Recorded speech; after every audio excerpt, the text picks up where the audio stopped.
there's one problem that's currently sticking out in my mind right now that we as a society is having. It's this dichotomous thinking, this us against them, or this is me and this is my enemy. Seeing things in black and white terms. Don't get me wrong, dichotomous thinking and generalizing our world is to some extent important. If we were to spend all our time trying to understand the complexities of this world, our brain would explode. We need simplification, don't get me wrong. But the problem is coming in when it has to do with our fellow neighbors. When it comes to the other people that we interact with. When we start to generalize in that area, we're heading for trouble. I want you to remember this. We very often fear the things that we don't understand, as well as the people that we don't understand.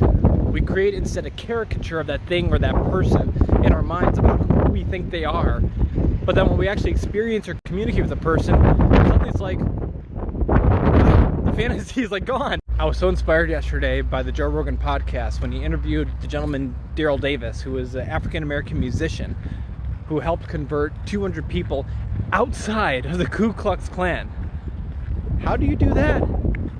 He had conversations with them. He communicated with them. He showed through his presence that he was not some monster like the Ku Klux Klan made him out to be. Point is, if you're going to face what or who you fear, I encourage you to go to the source.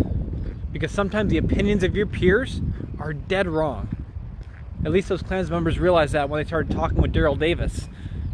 Sometimes the greatest wisdom you'll find is in the minds of the opponents, the people you thought were your enemies, the people you thought were pure evil. And then that caricature, that fantasy in your mind will start to crumble. Give it a shot.